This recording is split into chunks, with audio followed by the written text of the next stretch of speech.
What is happening, everybody? I am Professor Ryan Moore here at Miramar. I want to take a few minutes to tell you guys about something new we're offering this fall. It's called the Calculus Lab, as you can see. So what is this? Who's it for?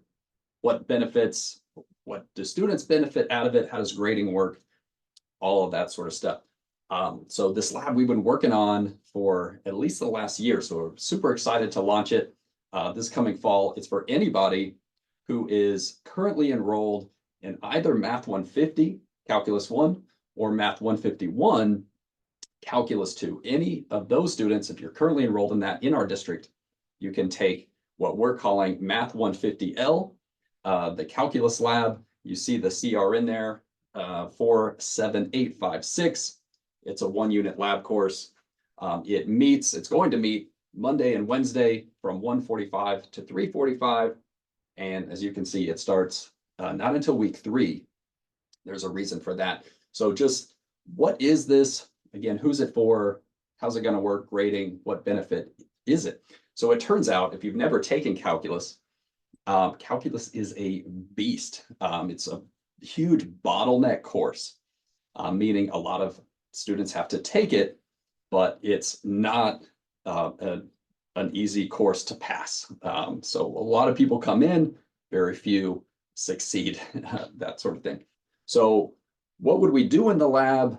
How exactly is this going to help you learn calculus and so on? So we'd meet, for these 2 hours each week. What we would do, there's no teaching in the lab. You would learn the material from your separate Math 150 section or Math 151 section with your instructor there. When you come to the lab, what we're going to do is all active learning.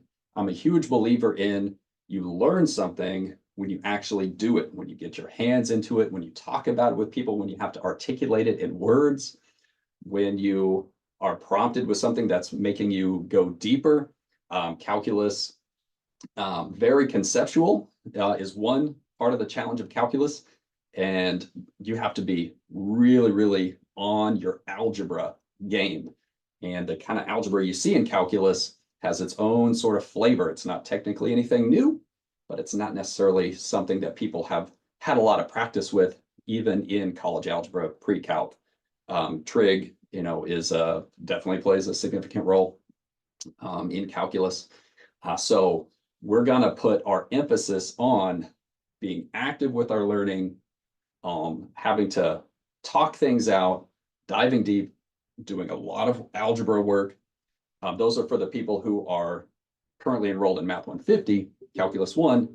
For those who are currently enrolled in Math 151, the key to succeeding in Math 151 is, again, your algebra for sure, but knowing your Calculus 1 backwards and forwards. And so we're going to spend a lot of time just really making that basic foundation very, very, very strong, and diving deeper into what we're building on in your current Math 150 or 151 course. Just a little bit about me. I have taught my experience with calculus. I have taught Calculus 1 pretty much every semester for about the last 15 years. So that's Math 150.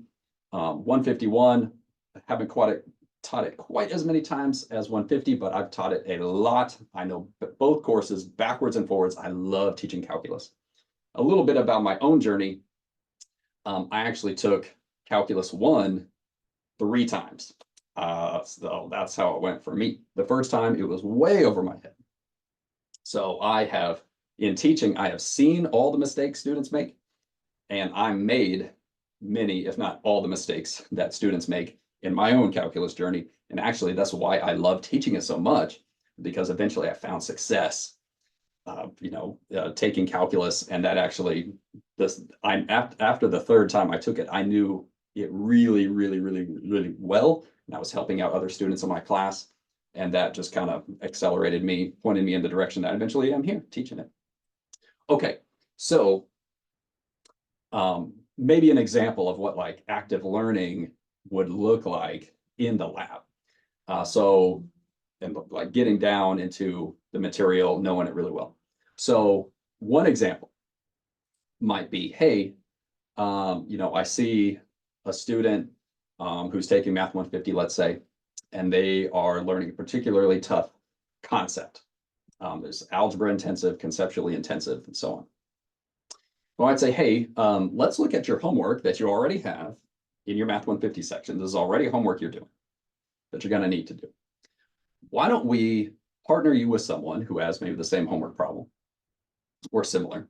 You guys, the two of you, you work together on that homework problem that's already assigned to you in the lab time, right? Take your time, talk about it, work through it. When you're ready, grab a whiteboard marker, go up to a whiteboard. I'll sit down in a chair nearby, and the two of you teach that problem to me as if it's the first time I've ever seen an example like this, let's say. So when you're ready, the two of you would get up there and, make your drawings and label things and, kind of really articulate why we're using certain formulas and where certain things are connected and the whole process, right? When you have to explain something to that level to someone else, you really have to know it well. And it's going to be real clear where your gaps in understanding are. It's going to shine light on these places that maybe you didn't even realize you had misunderstandings on or a gap in your knowledge, right? So there you go. One example. We're going to do lots and lots of different things. By the way, all the work that you'll have, whoever signs up for the lab, will be during the time. So from 1:45 to 3:45, that's the time for the lab. There's no extra homework. That's how a lab works. There's no extra homework assigned outside of the meeting time. There will be, so no extra homework outside of the time, no tests, no quizzes.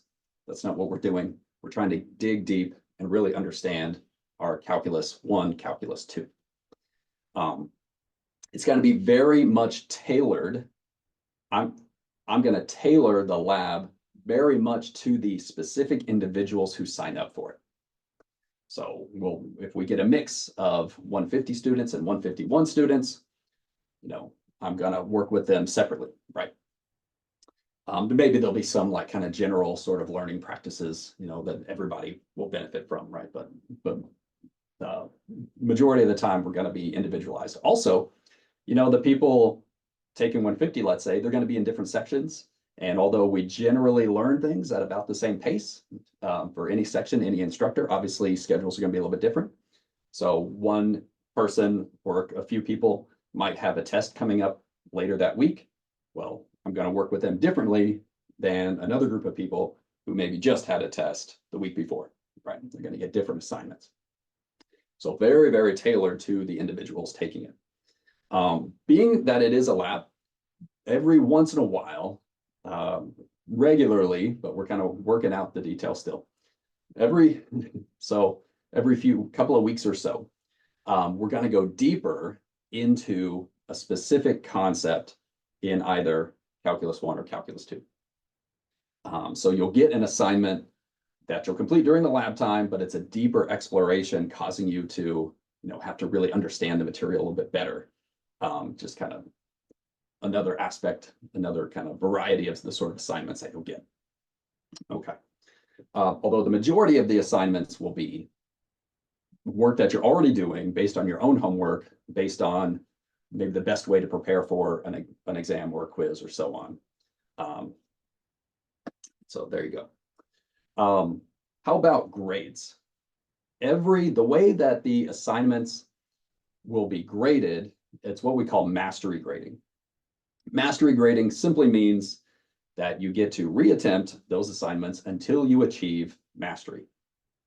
So for example, with that, the example I gave you before about the two students going to the board and presenting a problem to me, let's say they present it the first time and I ask a question, hey, what if this was different? Or that part wasn't quite clear to me. Could you explain that again? So what if we get to the end of their presentation to me and it's clear that there's still some gaps in their understanding, right? So I might say, hey, why don't the two of you think about that a little bit more, still today in our meeting time. And before you leave today, present it to me one more time. Let's say they do that, and now they present it a second time to me, and now it's clear that they understand it, right? They've mastered that assignment. Okay, then they get a check for that assignment. They got it, they mastered it, and next time we can move on to the next assignment, let's say. That's the way all the assignments will work. So you always get to reattempt things until you achieve mastery. I can't make any guarantees, but I can say if you, whoever signs up for the lab, if you put your full effort into the assignments you get in the lab, you're going to do very well. All the assignments are like this kind of pass fail. Did you achieve mastery or not? How does that work? Like, you know, for a letter grade in the course and your transcript, right? This is a transfer level course, Math 150L. It will go in your transcript. It will affect your transfer GPA. And, you know, again, can't make any guarantees, but, you know, for a 1 unit course, if you got an A in a 1 unit transfer level course, that's gonna be good, right? That's gonna give you, you know, a little boost to your overall GPA. If you are putting in your full effort, right, and completing all the assignments, achieving mastery in all the assignments. Okay, why do we start in week 3? Let's start that. Because this is the first time we're launching the lab, we're doing a lot of promotion, hence this video. And so at the beginning of fall semester, I'm going to be visiting all of the Math 150 sections and Math 151 sections, kind of doing this whole spiel again to recruit folks. Right now, we have 1 section. As of the time of this recording, we have 1 section, and it's filling up pretty well. We're actually holding the class cap to be very low. It's only 20 students maximum. And we're keeping it very small because we want this highly tailored experience for every student where I can work with basically every individual a little bit differently. So we're keeping it at 20. Right now, the enrollment's getting up there. It's not quite to the maximum, but it's definitely close. If this is very popular and more students want to sign up, then we are holding out the option to opening up another section at a different time.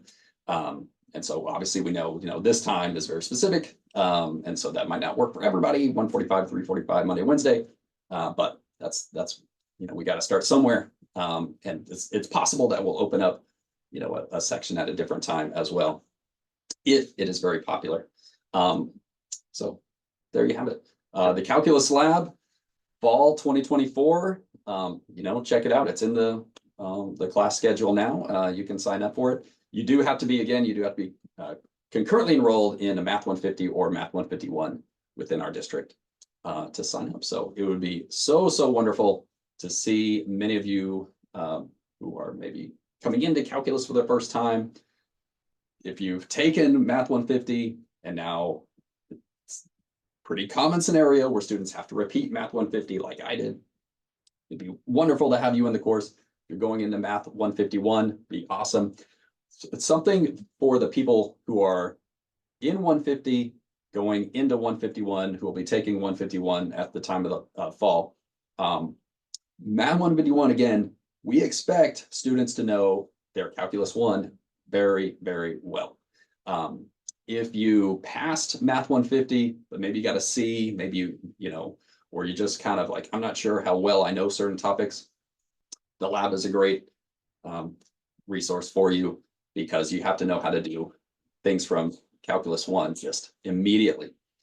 For people who are in 150, again, algebra is a big hindrance to a lot of folks. You got to do certain algebra scenarios, solving certain things, simplifying certain things. If you can do that fast, wow, that just really opens up your likelihood of success. Let's put it that way. All right, you guys. Again, hoping to see a lot of you there, and enjoy the rest of your semester, summer, whatever you're up to. See you then.